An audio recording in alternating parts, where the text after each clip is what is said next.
Good morning and welcome back to the channel. In today's video I'm in Killarney National Park. It's getting on for the middle of November and I'm just going to try and get the last of the autumn colours. So I'm going to visit a few locations around the park and probably a little bit outside it as well, and I hope you'll join me along the journey.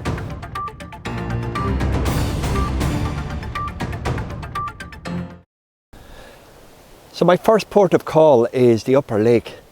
And there's some lovely light. I'm here at sunrise and you can see the dappled light on the mountains with the clouds, and there's even a smidgen of a rainbow on the left hand side of the frame there. But unfortunately what I'm missing is the foreground, and the Jersey, the little fishing boat, is normally moored here, but I'm guessing it's up for the winter because the whole place, I've never seen the lakes as high as this, and I'm coming down here years. It's flooded right back to the roads. I can't even get around it to get up on the mound and shoot backwards. So I'm kind of in a bit of a quandary as to get a composition here. I mean, the mountains look fabulous. I might even just try a panorama of a close-up of the mountains itself without the foreground. There are two boats here, but they're moored about 100 meters from me, and they're in shadow as well. So look, I'll have a go and I'll check back in with you. So here we go, this time of the year as always. Big shower has stopped today. Time to run and get in out of it. So I'll talk to you at the next location. Right, so I'm just back at the van for a bit of brekkie. Another wetting complete. I was just thinking to myself, you know, how all the elements really have to come together in order to get a good photograph. I mean, the light this morning was some of the best I've ever seen here, and I've been coming here a long number of years. The light over the mountains, the clouds, the colours, absolutely beautiful. But there was no strong foreground interest. I was missing the boat, my favourite boat, the Jersey. Many of you who have travelled to the upper lake will know exactly what I'm talking about. That was missing, and it left me struggling then for a good composition. I couldn't walk around to the left as I normally would because there's so much water down there that it's just too deep to get around. But look, that's only the first venue of the day. We'll keep on moving. Hopefully the rain will clear off and we'll try somewhere else and try and get a bit of colour.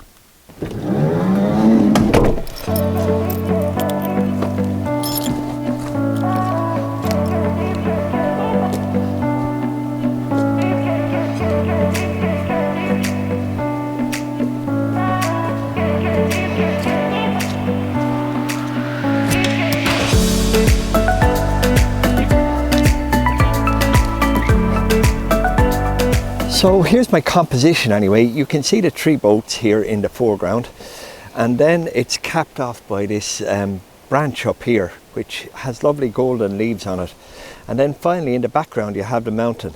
Now the mountain is lit up at the moment, so I better get shooting because its fleeting dappled light is on it because of the wind blowing the clouds, etc.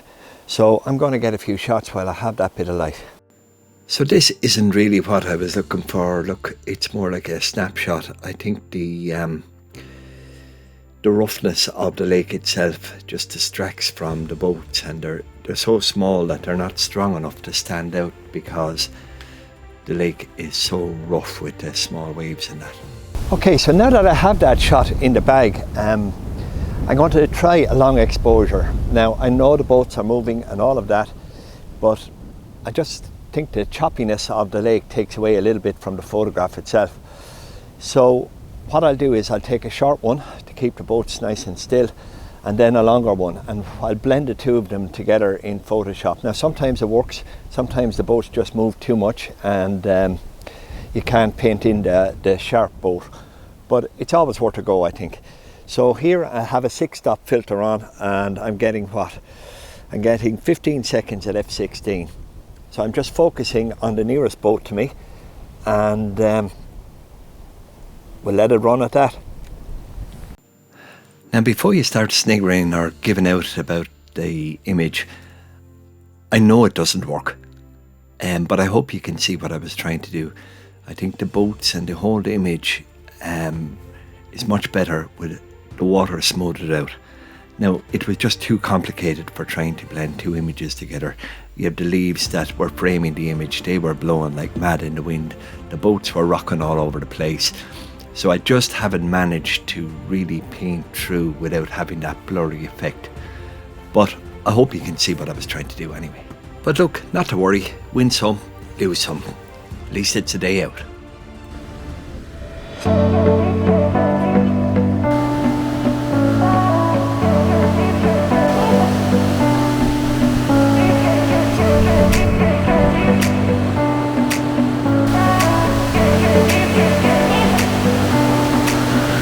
So I've driven about 2 or 3k up the road and I've just come to the little bridge and the church here.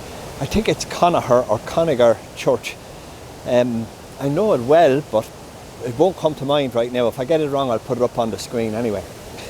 So my composition here is that I'm using this tree as a frame, and I have the autumn colours in the foreground and also the brown yellow grasses on the mountain in the background.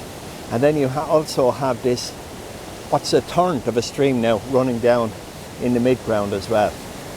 Now I've used this composition with the tree as a frame in the past, but I've never had the chance to use it during autumn. The light is a bit flat at the moment, so it would be great if the sun would just come out for a couple of seconds and I grab a shot. This is my third time trying to shoot this. I've had to run back to the car on several occasions because of the rain, and just a little gap now. Colours are fabulous if I could just get some light. So it's 20 minutes since I've last checked in with you, and I'm still waiting for the light. It is getting brighter, but the clouds are moving that way. The sun is over in this direction. Clouds are moving in that direction, but there is a patch of blue sky above, and if the sun can just peek out for 5 seconds, I'm ready to go, because it'll make such a difference to the vibrancy of all the yellows and the browns and the oranges that are around here. Just need that light for just a couple of seconds, all set up, ready to go, nothing to do, only press the shutter button, but I need that light. Now that I see the image on the PC, it's far too busy. The little trees there that are growing up out of the middle of the river just block off the view of the church itself. And although I try to frame the church within the little C curve of the tree itself, I think that works well, but the bushes just block out too much of the church. So look, keep going, and hopefully things will get better. So for my last location of the day, I'm heading down to Tower Woods waterfall. Now I did do a full video on Tower Woods last year, but it's a beautiful location, especially at this time of the year, and well worth a visit. It's probably also going to be one of the most colourful locations that we visited today. So hopefully the light will play ball and we'll get a few shots before the end of the evening.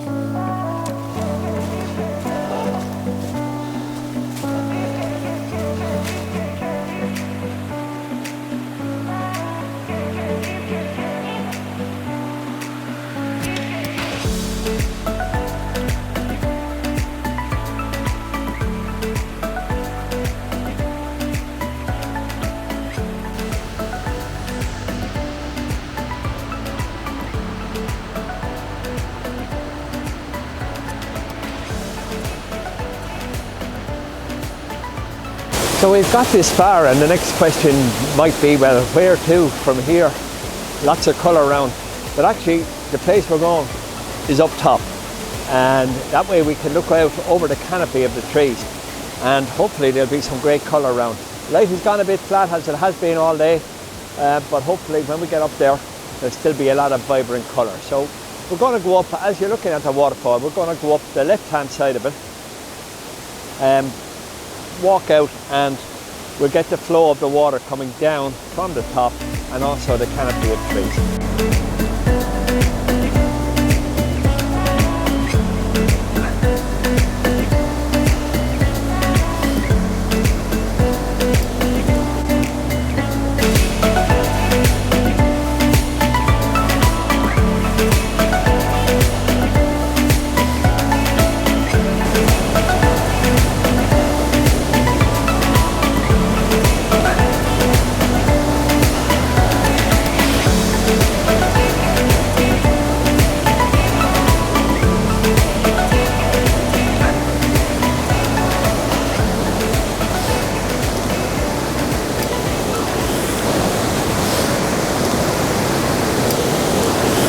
And so the light is really kicking off now, and I'm trying to get an angle so that I can almost shoot from behind the waterfall and out onto the canopy, but it's a bit precarious at the moment.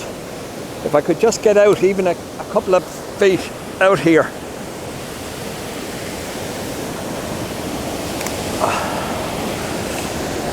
And then try and shoot back so that I have the waterfall.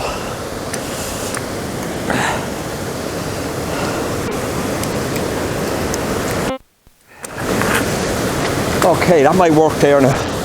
I can just get the tripod steadied up. Okay, I'm just going to try a horizontal pano now. All I'm going to do is put just maybe half a turn on it, just to get in some more of the actual canopy itself, rather than going full letterbox. Just a small little twist on it. It was with a mix of joy and relief when I saw this on the PC. Now, it did take a little bit of editing in terms of darkening down the sky and that, because it was very bright towards the shadows of the canopy of the trees. But at last, after all the disasters of the day, what I would think is a decent image to finish off.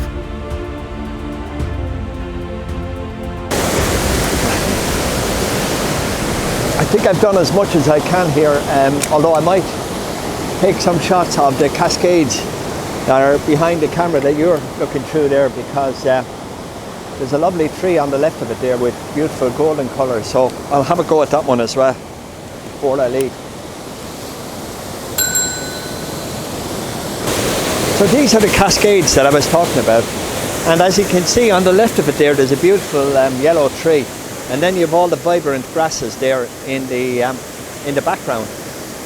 And thankfully the sun is coming from the opposite side, so it's not blowing out the top of the sky. Now, I've looked at this in horizontal or landscape mode, and although I can get it all in, I can't get the full flow coming down because I'm just too close. I can't go back any further. Otherwise I'll be over the cliff and back down where we started. So what I'll do is, again, I'll just get I'll put it into vertical and maybe take three shots and stitch them together later. That will give me the length that I need to get in all of the cascade and the tree as well. So again, I'm shooting at about 1/6 of a second just to keep that nice flow on the water without turning it all to mush. The other thing I was concerned about when I was in horizontal mode is balance, that I'd have the tree on this side and then it would just level out flat, there's nothing. But if I can bring it across just a little bit more, there's another mound and a big rock that sticks up that should balance the tree on the opposite side.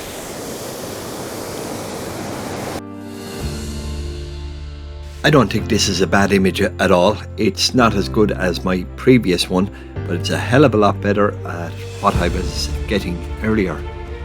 So it's a good way to kind of finish off today, I suppose, after what was a really atrocious and disappointing start.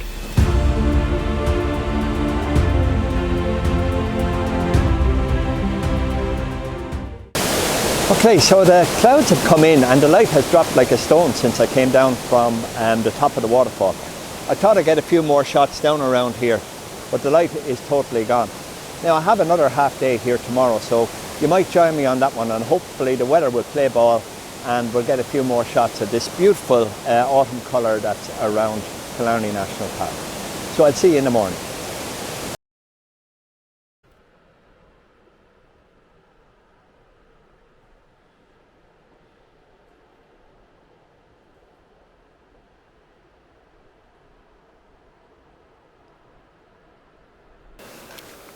Good morning. My next location on my visit to Killarney National Park is the meeting of the waters. Now, I was here in the middle of the winter, and if you see my last video, and I'll leave a link up here to it, where I did a tour of Muckross Lake on the bike, but it was midwinter and everything was bare, and I said at the time this would be really a good place maybe in autumn. but it's even better than I thought it would be, to be honest. The colours are just fabulous. Now it's a little bit before sunrise, so it's still a bit muted. There were some lovely colours in the sky earlier as I made my way here, but the sun hasn't yet come up, so I might be a little bit early. I think I could have a bit of a wait. So my composition will be the little twin arch bridge that's about 200-300 metres from me, and then you have the mountain in the background. But on either side of the bridge you have these beautiful orange and yellow trees that actually corral themselves and lead you into the bridge at the bottom. But I do need just that little bit of light just to give a bit of vibrancy to the trees. I've been here about half an hour at this stage and there's still no sign of the actual sun. Perhaps it's not going to come out, it could be clouded in. But one good thing about it today is there's hardly a puff of breeze. So that's enabling me to do long exposures of 15-20 seconds just to smooth out the river itself. And because it's so calm, even the leaves on the trees aren't moving and they're staying sharp. Normally, you know, on a windy day you'd have to take one exposure for the trees and another then a longer one for the river. But I think I'm getting away with the one exposure. So I've got a 3-stop ND on and a polarizer, and that's giving me roughly about 15 seconds. And what I'm doing is I'm zooming in and zooming out and just trying some different compositions. While I like this shot and it has plenty of autumn colours in it, I just think there's something missing to give it that little bit of impact. It's possibly that the light never really followed through that morning. You can see, you know, the little puff of pink clouds up there, but there was no sunlight broke through, and I just think it's lacking a little bit of impact.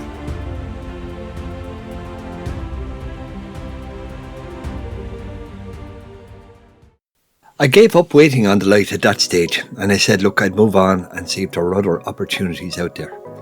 So as you can see, I'm coming up from the meeting of the waters, and if you're not familiar with the area, it's just at the back of Dinny's cottage, or maybe it's Diney's cottage, I'm not sure how it's pronounced, on the Muckross Lake. One piece of advice I would give you is to bring your bike with you, because it's a great way of getting around really quickly, as opposed to walking 7 or 8k when you just want to get it to a few locations for a few shots, rather than walking with the welly boots, the camera bag, tripod, you know what I mean, the whole lot. Bring the bike. My next location is the actual bridge that's in the last shot. It's called the Old Weir Bridge, and it's only about 200 metres on the road from Dinny's cottage, but then you've got to walk across a bit of rough terrain. Now it's getting better as the OPW have started putting in boardwalks, but if your legs are not great it might not be the best idea, as the trail is full of roots and rocks. And when you get to the bridge, there's a lone tree over the left hand side, and that's what I'm after. It's actually on the bank of the river, but with all the rain the last few days, I'm guessing that this tree will actually be in the middle of the river because of the overflow, and I hope to get a nice long exposure on the bridge itself. So I've made it now to the Old Weir Bridge, and I'll show you my composition now. Unfortunately, the lone tree, it looks like it's dead rather than just has lost its leaves, and I was hoping for a bit of yellow on it, but there's lots of yellow grasses. So here's my composition. This is a video crop, but you can see the centre of attention is the dead tree now, which is in the middle of the river now because it's in full flood, but that's normally on the bank of the river. And to the left you can see some lovely yellow leaves and the beautiful yellow grasslands on both sides, and finally back to the mountain behind it. Now I can see the sun is just popping above the mountain to the left, just a tiny bit, so that might light up this place and give it a little bit more vibrancy. But I'll start shooting and start finding compositions, and then, you know, if the light improves, all the better. So we have light, and time for me to go wide angle. Now, I should really put on the 10 to 20 because with the 16 to 80 I just can't get wide enough. But before I do, I'll just I'll try a panorama again. I do like the panos. Sun is just clipping over the mountain, so I've put it up to f18 to try and get that sunburst, starburst through the trees. and then I'll swivel across. So I'm at what, 2 seconds for each exposure.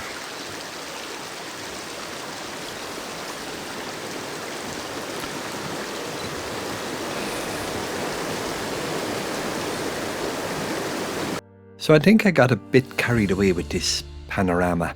There's actually 12 images, starting on the left and going right across to the right. But I'm happy enough with the overall image. I think it's quite nice.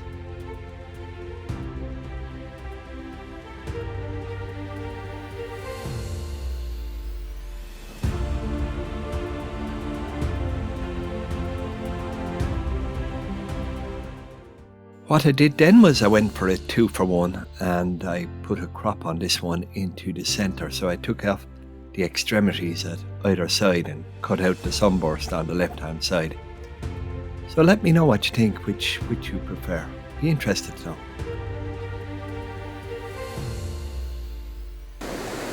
So I've just switched to the wide angle on the lens now, and I'll give you a view through the camera itself. And you can see the difference that the 10 to 20 makes over the 16 to 80. You know, it nearly takes in a panoramic view of the scene itself, and I still have the sun up in the top left hand corner, which I hope to catch with a little sunburst there. Personally, this is probably my favourite image of the few that I've taken here at the bridge. Now I realise that the main subject, which is the dead tree on the bank or the middle of the river while it's in flood, is very much smaller and diminished. But I think the wide angle here with the colours and the mountains and the sky, it just looks that little bit better. But you know, that's just a personal opinion. I'd be interested to hear what everybody else thinks. So if you have a minute, please write a comment. So that's about me done here. If I see any nice locations on the way back, I'd certainly stop, take out the camera again, because the light is much nicer now than it was earlier this morning. So that's me done. No more sightings on the way back. I've really enjoyed the day and a half, 2 days here. Colours were absolutely fabulous. The light could have been better, but look, it's difficult to get all the elements together. Few rain showers, but look, on the whole, it was a very enjoyable couple of days. I hope you enjoyed the video, and if you did, please leave a like or comment below. It helps the old YouTube algorithm to spread around the video to a few more people, and that will help me then to develop the channel. So until next time, stay safe and bye for now.